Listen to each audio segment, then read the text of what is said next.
তাই পবিত্র গীতা আরেকটি শ্লোকের মধ্যে বলছে অচ্ছসনয়ং প্রজ্ঞানাস্তি তৎসতং সাতশতং কিং করতি রচনা বিদ্ধি নানায়চ্ছ বাসালেং গিরিমতি প্রামানন্দে মাধব। এর অর্থে বলছে বোবা যে সে কথা বলতে পারে, নোনা যে সে পাহাড় লঙ্ঘন করতে পারে, ফুরসেও হাঁটতে পারে, যদি একমাত্র সাধুগুরুর কৃপা দৃষ্টি তার মাঝে পড়ে। তো সেই নূর মোহাম্মদ মাঝভান্ডারী বাবার কৃপা দৃষ্টি যদি আজকে আমাদের এই মঞ্চে পড়ে, আমাদের জন্য গান গাওয়াটা সার্থক হবে এবং আপনাদের ভালো লাগবে। তাদেরকে লক্ষ্য রেখে সাইজি কি বলেছেন,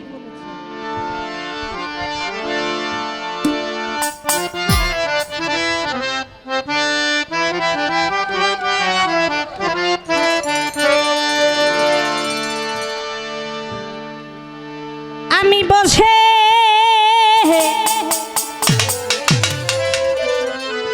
আছি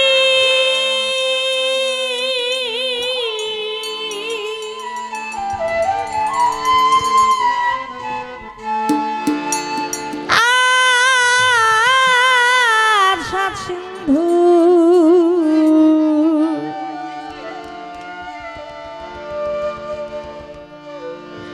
কুলেতে সদা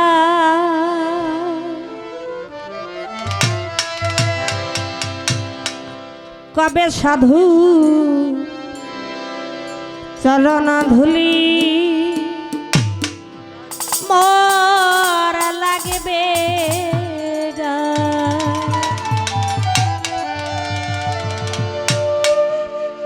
আমি বসে আছি আচ্ছা সিন্ধু কুলে বেশ সদাই, আমি বসে আছি আচ্ছা সিন্ধু কুলে বেশ সদাই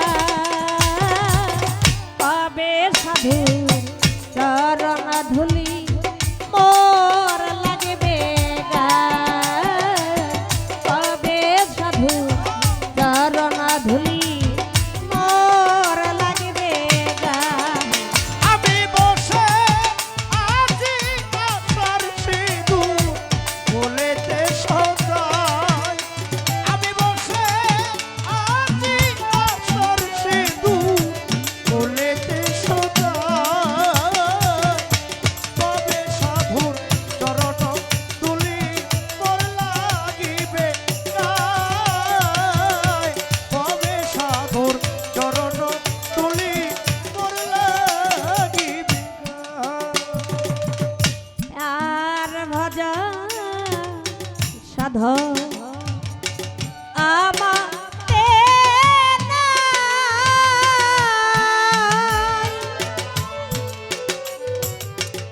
কেবল মহৎ নামে দেই গো দোহাই। দয়াল আমার ভজন সাধ আমার দেনা,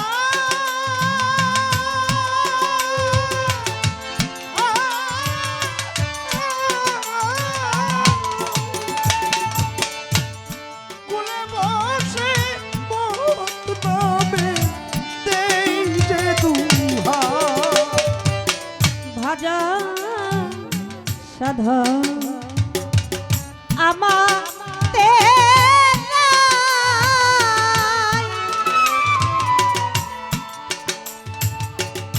কেবল মহৎ নামে দেই গো দোহাই।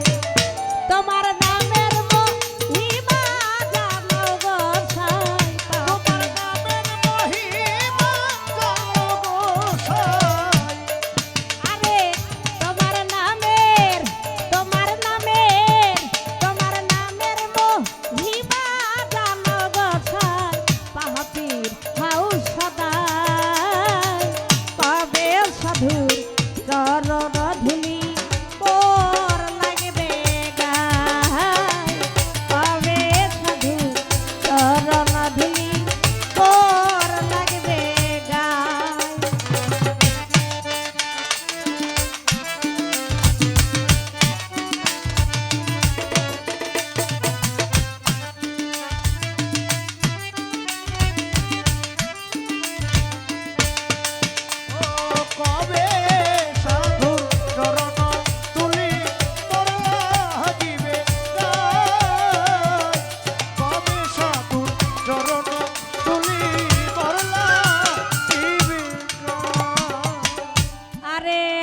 চাত যেমন মেঘের জল বিনে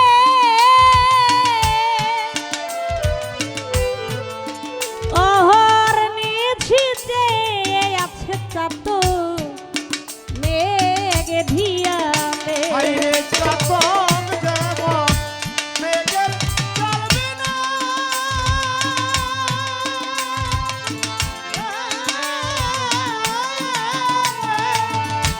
অহর নিশি যে আছে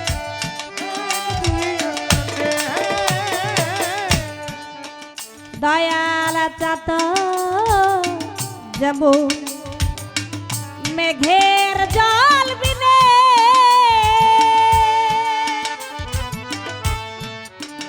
অহর নিঝিতে আছে চাত মেঘ ধিয়া ওরে